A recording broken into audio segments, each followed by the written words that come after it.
नमस्कार, city post में आपका स्वागत है। मेरे साथ हैं जनसुराज के कमांडो जी हैं, आईपीएस अधिकारी आनंद मिश्रा जी। अब आप पहली बार राजनीति में आए हैं और किसी स्थापित दल में नहीं आए हैं, एक नए दल में आए हैं। क्या अनुभव हो रहा है आनंद, ईमानदारी से बताइएगा। भैया एकदम ईमानदारी से बताते हैं कि मैं तो जब आया था तो ये सोच के आया था कि एक स्थापित दल को मजबूत बनाऊंगा। तो मैं धन्यवाद देता हूं उनको कि उन्होंने जगह नहीं दिया। हाँ कि नहीं दिया तो मुझे ये पता चला वो मेरे लिए सॉफ्ट लैंडिंग होता। जगह नहीं दिया, आश्वासन देकर धोखा दे दिया। नहीं वो सब छोड़िए ना, हाँ ऐसा नहीं है, जगह नहीं दिया कुछ भी कारण, और अच्छा किया। मैं मानता हूँ कि उन्होंने भला किया मेरा, बहुत अच्छा किया। नहीं तो मैं क्या बनता कि बहुतों में एक बन के रह जाता और कहीं इधर उधर उछलता कूदता नजर आया।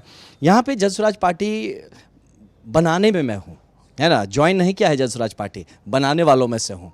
तो ऐसा जब होता है तो अब जनसुराज पार्टी अपना एक बच्चे जैसा हो गया है, आप समझ रहे। तो अब इसको पालना पोसना, इसको बड़ा करना, इस पे पूरा झोंक देना अपने आप को, ये भाव निकल के आता है। तो इसलिए मुझे लगता है, और जैसे एक पिता होता है जिसको अपने बच्चे को पालने में जो कष्ट होता है ना, जो तकलीफ़ें होती हैं, कुछ सेटबैक्स होते हैं, वो सब होगा, यहाँ भी होगा।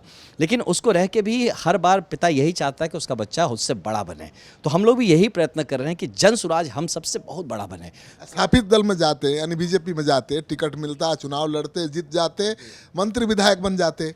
यहाँ तो बहुत मुश्किल है आनंद। हाँ मुश्किल है ज़रूर, लेकिन यही चीज़ एक बहुत जो बड़े चीज़ के साथ, मुझे लगता है बहुत ज़्यादा बड़े चीज़ के साथ जो हम लोग जुड़े हैं कि एक बिहार बदलने का जो मुहिम और बड़ा चीज छोड़ के भी तो आए हैं। हाँ, जी जी बिल्कुल, बड़ा चीज़ छोड़ के आए हैं और उससे भी बड़ा कुछ करने का प्रयत्न कर रहे हैं कि बिहार बदलने के मुहिम में मुझे लगता है कि एक अग्रिम भूमिका मैं निभाऊंगा। हाँ, और इतना धन्यवाद देता हूँ मैं जनसुराज पार्टी को कि मुझे एक ऐसी भूमिका देते हैं यहाँ पे हमेशा जिसमें कि बहुत कुछ करने का और ज़्यादा से ज़्यादा लोगों को जोड़ने का एक स्कोप रहता है। तो ये जो स्कोप मुझे मिल रहा है यहाँ पे काम करने का, वो शायद कहीं और नहीं मिल पाता। इसके कटु अनुभव शेयर करिए, कुछ कड़वा अनुभव और कुछ मीठा अनुभव कहाँ का? पार्टी को संगठित करने में, पार्टी को आगे बढ़ाने में। नहीं, कटु अनुभव ऐसा नहीं है। कटु अनुभव मतलब कभी कभी ये ज़रूर लग जाता था कि मेरी ही कमी थी कि लोग, जो इस तरह के लोग जुड़ते थे तो वो अपने अपने किसी ना किसी क्या बोलें, पर्सनल चीज़ों के चलते जुड़े हैं। तो वो जब आप देखते थे इतना उछल कूद मचाते हैं, आपको ठेला ठेली कर रहे हैं, तो लगता है यार मतलब कहाँ आ गए, इधर कोहनी मार रहा है, उधर भगा दे रहा है, भगा दे रहा है, मतलब कि। और फिर क्या होता था कि हम लोग कुछ कर रहे हैं तो ऐसा लगता था कि जो कर रहे हैं क्या वो मतलब दिख नहीं रहा, रिकॉग्नाइज नहीं हो रहा है, या हम कर नहीं पा रहे हैं। तो खुद पे क्वेश्चन होना शुरू हो जाता था कि अपनी मेरिट पे, कि क्या हम इस तरह भी लायक नहीं है कि ये कर सकते हैं, तो हम हैं तो दिख क्यों नहीं रहे, होता हुआ मुझे महसूस क्यों नहीं हो रहा, कोई उसका मतलब क्या बोल रहे हैं, उसका कुछ फीडबैक क्यों नहीं मिल रहा है। तब लगता था कि यार क्या कर रहे हैं। लेकिन ये चीज़ खुद ही समझने की बात है। प्रशांत भैया से भी जब हम लोग बैठ के बात किए तो उन्होंने भी चीज़ों को, अब भाई उनके लेवल का आदमी जो कि राजनीति सच मायने में समझता है, तो जब उन्होंने बहुत सारे पॉइंट समझाए कि किस तरह से राजनीति में 3 तरह से, मतलब बहुत अच्छा उन्होंने समझाया, तो उसके बाद चीज़ें जब समझ में आई और फिर मुझे ये समझ में आया कि नहीं, मुझे इसमें अपनी जगह नहीं तलाशनी है ना, मुझे सिर्फ काम करते जाना, जगह खुद ब खुद बन जाएगा, आपको चलते रहना है नॉर्मल ऑर्गेनिक मोड में।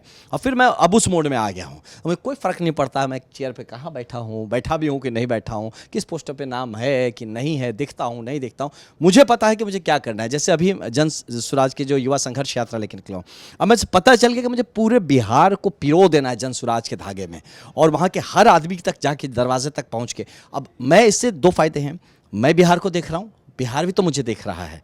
तो ये दोनों तरह का, ये एक तरह का आप कह लीजिए पॉलिटिकल गेन भी है, पर्सनली भी गेन है कि है ना। तो ये कौन दे रहा है, जनसुराज ही तो दे रहा है। शुरू में ठीक है, बहुत मुश्किल आई हुई जैसा आपने बताया।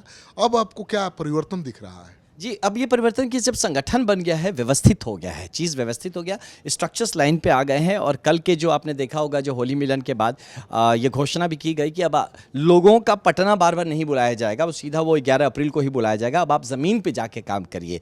तो ये परिवर्तन दिख रहा है, क्योंकि अब जब ये हम यात्रा पे, संघर्ष यात्रा में जा भी रहे हैं, तो मुझे वो ग्राउंड पे कहीं कहीं पे ऐसा महसूस हो रहा है कि जो संगठन है वो समझ नहीं पा रहा है कि उसको करना क्या है, तो लेकिन वो समझ नहीं पा रहा है। लेकिन कल की इस मीटिंग के बाद भी अब आगे और भी हम देखेंगे किस तरह से हमारा संगठन और भी मतलब क्या एक्टिव होता है, और जो ज़मीन से लोगों को जोड़ने की बात, हमारा बहुत अच्छा स्ट्रक्चर है, हमारे रूट्स कितने नीचे जाते हैं, कितना मजबूती से पेड़ स्थापित होता है।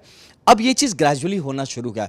बात मानिए जो इन्होंने कहा था अभी प्रशांत किशोर भैया ने कि मार्च आते आते देखिए हम सब धुआं धुआं कर देंगे, अब ये सच में होता हुआ दिखेगा। दिखेगा, ये बदलाव आया है। और जब ये धुआं धुआं होते हुए दिख रहा है और आपको पता चलता है कि जब धुआं होने में एक लकड़ी आप भी बन के जल रहे हैं, तब उसका मजा कुछ और है। लेकिन 11 मार्च ही आखिरी डेडलाइन है, अगर किसी 11 अप्रैल है दूसरे दलों से आने के लिए, तो नहीं, वैसा कुछ नहीं। देखिए, ऐसा नहीं है, डेडलाइन नहीं है कि आप दूसरे दलों से आने का। ये ज़रूर है कि अगर आप में काबिलियत है, मैं ये आपको क्लियरिटी कर दूं कि ये है ना कि जैसे कि मजाक में उन्होंने कहा था कि अभी आप 21,000 रुपये दे के आप अपना नामांकन करते हैं और अगर 11 मार्च के बाद आते हैं तो आपको 5 लाख रुपए का नामांकन करना पड़ेगा। मतलब ये क्या है कि ऐसे जो सीरियस लोग हैं, अनसीरियस हैं, उन लोगों के लिए एक मैसेज है कि अगर आप सीरियस है तो भैया तो पहले ही बता दीजिए। लेकिन अगर ऐसे लोग हैं जो कि लगता है कि वो सच में मजबूत लोग हैं, अपने जहाँ पे भी हों, और वो मजबूती से जनसुराज के साथ विचारधारा को अपना के जुड़ना चाहते हैं और हो सकता है कि जनसुराज के टिकट पे प्रतिनिधित्व भी करना चाहते हैं, तो ऐसे लोगों के लिए ये नहीं मानना चाहिए, मुझे लगता है कि दरवाजे बंद हैं। ऐसे लोग अगर चाहते हैं सही में कि जनसुराज के मंच से वो बेहतर अपनी क्षमता, अपनी प्रतिभा को निखार सकते हैं और उस प्रतिभा का इस्तेमाल करके बिहार के हित में काम कर सकते हैं और जनसुराज के विचारधारा के साथ जो है कि सच में बिहार के लिए काम करना है, हमारे लोगों के लिए काम करना, उसके साथ मैच कर सकते हैं। तो इसके लिए कोई डेडलाइन नहीं है। जब दूसरे दलों के कद्दावर नेता टिकट नहीं मिलने के बाद जनसुराज में ट्राई कर सकते। देखिए, अब ये भी बात है कि भाई जून हम लोग सब टिकट्स फैसला कर देंगे। अब उसके बाद तो दरवाज़ा स्वतः बंद हो जाएगा, है ना। ये तो है कि दरवाज़ा तो खुद ही बंद हो जाएगा जब टिकट डिक्लेयर कर दें, थोड़े ना हम उसको बदल के किसी को एडजस्ट करने के लिए करेंगे। ये तो नहीं होगा। फिर ठीक है, हमारे पास कमज़ोर घोड़ा ही सही, लेकिन रेस में वही दौड़ेगा। प्रशांत किशोर पेटी भेज रहे हैं हर दल के नेता को, उस पेटी में क्या क्या है? नहीं, उसमें गुलाल है, कुछ मिठाई है और उसमें एक रिक्वेस्ट लेटर है, एक प्रेम पत्र है। हाँ, ये कह सकते हैं कि हमारे दरवाजे आपके लिए खुले हैं। हम चाहते हैं कि जनसुराज के मंच से आके आप सही मायने में अपनी राजनीतिक जीवन को स्वच्छ बनाए, स्वस्थ बनाए और बिहार के हित में आप काम कर सके। इसके लिए हम आपको सहयोग करने को तैयार हैं। बिहार की इकोनॉमी में, अर्थव्यवस्था में मनी ऑर्डर इकोनॉमी का बहुत अहम रोल है। बाहर लोग काम करते हैं, मनी ऑर्डर भेजते हैं, उससे बिहार चलता है। अब प्रशांत किशोर पूरे भारत में घूम रहे हैं, दक्षिण भारत में जाकर एक बड़े हीरो के पार्टी के लिए काम करने वाले हैं, तो धन लाएंगे वहाँ से यहाँ खर्च करेंगे, इसका क्या इम्पैक्ट? नहीं, ऐसे नहीं समझा। प्रशांत जी का जो जाना है, देखना, देखिए एक्सपर्टाइज एक आदमी का नेशनल फिगर है प्रशांत किशोर जी। हाँ, उनको हम लोग को भी बांध के नहीं रखना चाहिए। एक हमारा बिहार का लड़का अगर जाके पूरे देश में, उन्होंने बड़ी तो अच्छी बात कही कि अभी जो अगर सबसे ज़्यादा पॉपुलर आदमी होगा आप कोई तमिलनाडु में तो प्रशांत किशोर होंगे। धोनी से ज़्यादा धोनी से ज़्यादा। तो ये अच्छी बात है ना, हमारे बिहार का कोई लड़का अगर कहीं अच्छा करता, हम क्यों उसको बांध के रखें?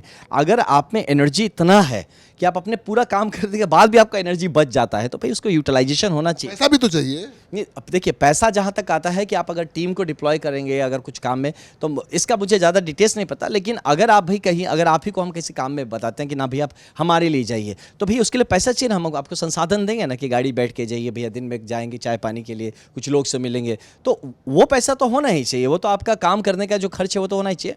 बट मुझे नहीं लगता कि उस पैसे को प्रशांत जी उस पैसे से जा रहे हैं पैसा कमा के ला के बिहार, वो चीज़ नहीं है। देखिए, बिहार तो बिहार के लोगों के पैसे से ही बनना चाहिए आइडियली। मुझे लगता है यहाँ के लोग जो हैं वो जुड़ रहे हैं, जुड़ेंगे और स्वतः अपनी ओर से भी आके लोगों को योगदान करना चाहिए, तो जिस भी तरीके से हो, तन मन धन जिससे भी हो। और मुझे नहीं लगता है कि अब वो अपने पर्सनल कैपेसिटी में अगर कुछ कर रहे हैं तो अपने पैसे कमा के ला के आपको दे दे कि हाँ भैया आप चलो, इससे कर ही रहे हैं वो, अभी तो वो पार्ट कर भी रहे हैं। लेकिन हमें उस पर नज़र नहीं देना चाहिए। हमें नज़र देना चाहिए, जितने बिहार के लोग हैं इस पर नज़र देना चाहिए कि इस जनसुराज के संघर्ष में हम साथी बने। चुनाव लड़े, आप चारों सीट पर हार गए, इस चुनाव में पहली बार क्या करेंगे? देखिए, उम्मीद इसको ऐसा नहीं गिनिए कि उपचुनाव लड़े, चारों सीट पे हार गए। उपचुनाव लड़े और चारों सीट का समीकरण बदल दिए। ये देखिए, आप 5,000 वोट मत देखिए, आप तरारी का 7,000 वोट आप मत देखिए, रामगढ़ का। उस 5-7 हज़ार वोट के चलते कई 30-40 हज़ार वोट एक तरफा होने लगा, जुटने लगा हमारे ही डर से। तो हमको सिर्फ जो वोट आता है काउंट, उसको मत करिए। बहुत लोग आपके एनालिसिस, बीजेपी को हो गया नहीं, वो जिसको भी हो गया है ना, वो गया बीजेपी, क्योंकि बीजेपी उसमें स्ट्रांग था, एनडीए का स्ट्रांग था कैंडिडेट, एनडीए में चला गया। अगर वहीं इंडिया अलायंस से स्ट्रांग होता उसमें चला जाता। अभी कह रहे हैं प्रशांत किशोर के नीतीश कुमार को हराना है, मतलब ज़्यादा जोर नीतीश कुमार को हराने पर है। यही काम चिराग पासवान ने किया था पिछले चुनाव में, नीतीश कुमार को हराया था। क्या प्रशांत किशोर भी नीतीश को ही हराने आया है? नहीं, प्रशांत किशोर जी बिहार को जिताने आए हैं और नीतीश कुमार को हराने का कारण क्या है कि नीतीश कुमार जी कभी कमल पे जा बैठते हैं, कभी लालटेन लेके घूमने लगते हैं। तो ये जो उनको अगर 10 सीट भी आ गया ना तो वो यही तोड़ मोड़ करके वो विपक्ष कोई भी रहे पक्ष में मतलब मुख्यमंत्री उनको बनना, ये जो उनका भ्रम है ये तोड़ना जरूरी है, बिहार के हित में नहीं जा रहा है। इसीलिए ये कहा जा रहा है कि जेडीयू को एक भी सीट नहीं मिलना चाहिए, वो अगर एक भी सीट मिलता है तो वो कहीं ना कहीं ये सब चीज का फिर 3-5 कर। पिछले चुनाव में चिराग पासवान ने नीतीश का बंटाधार कर दिया, इस बार प्रशांत किशोर करेंगे। इस बार बिहार की जनता करेगी, आप देखिएगा बिहार की जनता करेगी, प्रशांत किशोर जी के और जनसुराज के मदद से करेगी, इसके मन से करेगी। लेकिन बिहार की जनता ने देख लिया कि बहुत ज़्यादा हो गया कि एक ही टेन्योर में आप 2 बार पाला पलट देते हैं, इधर से उधर कर लेते हैं। और दुर्भाग्यपूर्ण जो देखा जा रहा है कि उनकी तबीयत भी ठीक नहीं रह रही है, तो मुझे लगता है कि उनको एक्चुअली अब पॉलिटिकल संन्यास लेना चाहिए और अगर उनको फिर भी पॉलिटिकली एक्टिव रहना तो किसी अपने लोगों को मार्गदर्शन करते रहना चाहिए। बिहार की राजनीति में कोई पैराडाइम शिफ्ट लाने में सफल रहेगा जनसुराज? 100% पैराडाइम शिफ्ट शुरू हो गया। आपने जिस उपचुनाव की बात की ना वहीं से पैराडाइम शिफ्ट आपको नजर आने लगेगा। लोग नंबर काउंट करते हैं, पॉलिटिकल एनालिस्ट जो सही में है वो डीप जाइए, मैं आपको I am not challenging you but मैं आपको सजेस्ट कर रहा हूँ डीप जाइए और वोट मत काउंट करिए। उस हमारे जस्ट प्रेजेंस के चलते आपका जो पूरा पॉलिटिक्स क्षेत्र का बदल गया, उस चीज़ को आप समझिए कि ये कितना बड़ा प्रभाव होने वाला है बिहार के चुनाव में और अब की विथ जीत होगा। ये अब की बार जो है कि लोग, चलिए उसमें था कि एक जो पक्ष में रहता है उसका उपचुनाव में हमेशा एक हेवियर हाथ रहता है, लेकिन अब की बार जो चुनाव होगा, जो जनरल चुनाव होगा, लोग ये दोनों में परेशान हो गए, फुटबॉल की तरह इधर से उधर मार रहे हैं और नहीं तो आपस में खेल रहे हैं वो लोग। अब ये तीसरा और सबसे बेहतरीन विकल्प जो बिहार के हित में, बिहारियों के हित में निकल के आया है वो है जनसुराज पार्टी और आपको इसका नतीजा दिखेगा। तो आप सुन रहे थे जनसुराज के कमांडो आईपीएस अधिकारी आनंद मिश्रा को। प्रशांत किशोर के बाद अगर जनसुराज को आगे बढ़ाने में कोई अहम भूमिका निभा रहा है तो है आनंद मिश्रा।